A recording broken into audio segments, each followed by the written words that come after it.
Now, Zach Merrett, we mentioned before, dining with none other than Hawthorn coach Sam Mitchell last night. 2 years to run on a contract. It's an incredible scene. His coach, Essendon coach Brad Scott, spoke to AFL 360 a short time ago. Here's what he had to say on the matter. It has been a challenge, but again, I understand Zach. I love Zach, and he's just so desperate for success that, you know, he wears his heart on his sleeve and he goes through these moments. But our club's position is he's our captain. He's contracted for 2 years. We've adjusted his contract to reflect his performance, and we expect him to see it through. It does. Can he be captain, though? The compromise of course he can be captain, because the thing about no one's perfect, you know, and you know, I talk about there are a lot of players that I think are geniuses, but there are a lot of flawed geniuses too. No one's perfect, and I don't think anyone's captaincy is perfect. Anyone's coaching ability is perfect. It's a learning process, and so of course he can be captain, you know. But will it be a challenge based on this situation? Absolutely, it will be. But I've seen him overcome bigger challenges than this. Is what Sam Mitchell's doing fair, reasonable? Oh well, has it angered you? Well, I think the world's changing. You know, there'd be a time and a place in which I'd be, you know, pretty disappointed. But the reality is now the gloves are off and all's fair in love and war, and that's the path they want to go down. Then, you know, we'll play at that game too.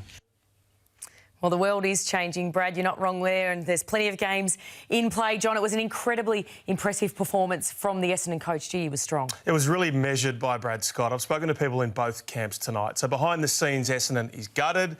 They're blindsided. They feel betrayed. This is not cool, according to Essendon. They know, of course, that Oscar Allen spoke to the Hawthorn coach, but he was a free agent and his club didn't really want him. This is the bloke who every year, in fact, 2 out of the last 3 years, they've given him a fat pay rise, and he keeps saying to them, I'm committed. And then he goes behind the club's back and meets with Sam Mitchell over 4 hours. Now, Merritt only just got a contract extension last year. He knew the club was on a slow build. He knew that they were not going to play finals probably this year.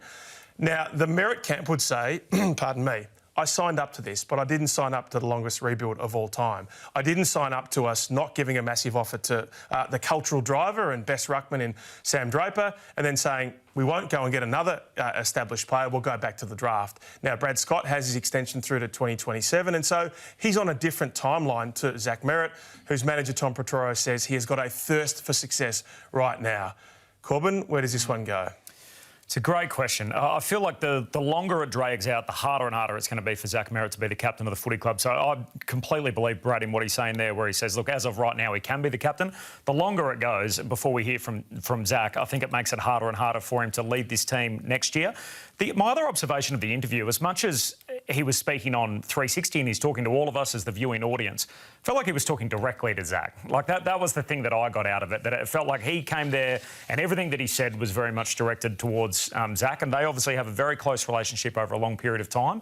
And it was emotive, and and it was real. And that was the one thing that probably struck me more than anything, that it felt like it was very pointed towards his captain in particular. And we were all listening to it, but I think Jared pushed him on the fact that had he spoken to him privately and he said no, I felt like that was his way to communicate with Zach there in front of all of us. And here's the problem. I will get back at Hawthorn. Well, right now, Hawthorn holds all the cards right now. So I think the expectation at Essendon was that the market was being conditioned for Zach to have a bit of a look around. Is the grass greener? No, it's probably not. I'll re-sign again.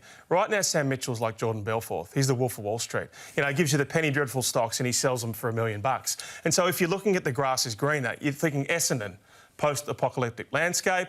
You're looking at Hawthorn, Willy Wonka's chocolate factory. You know, rivers of beautiful chocolate, all the houses made of gold. Here's a premiership here, here's a premiership there. And so if you were Essendon right now, you'd be thinking, we're terrified, because he goes into that 4-hour meeting. He doesn't come back saying, I'm committing to the 2029 premiership. He's thinking, I want to win a premiership right now. I did a feature with Tom Barrass for Friday's paper.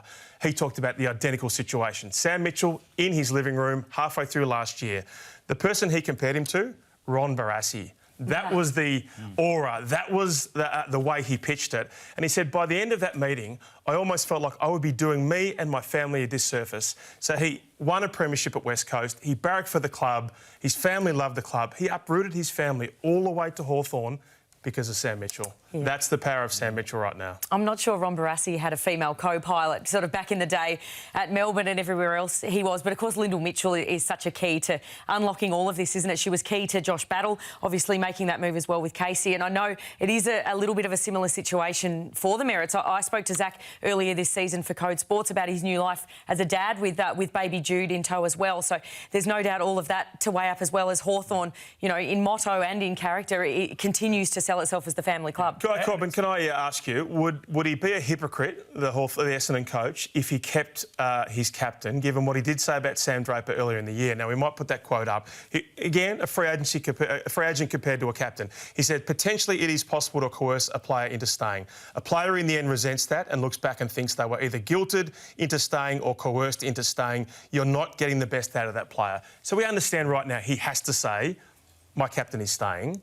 At some stage, what does he have to say? Because of what I've said before, we will give you free passage if we get the right draft pick. I still feel like Essendon hold the cards in the sense that he's contracted there. So as much as this plays out publicly and, you know, his agency can try and make as much noise as they particularly want to try and force a trade, what have Hawthorn got to be able to satisfy the Bombers at the moment? I think they've got Carlton's pick, don't they? Which is something like pick 8, which might get pushed back. And then essentially they're going to end up with their own first rounder, which could be late, potentially in the last 4, depending on what happens this weekend in the draft hand.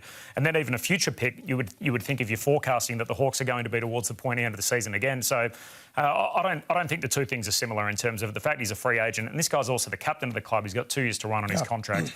I can understand why that the Bombers feel like they do have some leverage in this scenario. So let me tell you what the Essendon plan is, and it certainly doesn't involve trading out Zach Merrett. So the Dons and those close to Darcy Parish are adamant that he's very, very keen now to stay at this football club, that Ridley will stay, and that Kyle Langford's also happy to stay. So they've got picks 4, 5, 25 and 22 and 25. They'll get a pick for Sam Draper. It could be pick 6. It's probably more likely the end of first-round pick. So they would take that end of first-round pick and 22, and they'd try and trade it into a top 10 selection, maybe the Port Adelaide pick that Gold Coast has. And so they're saying, we've already got three top 10 picks, and then we've got a couple of young academy stars.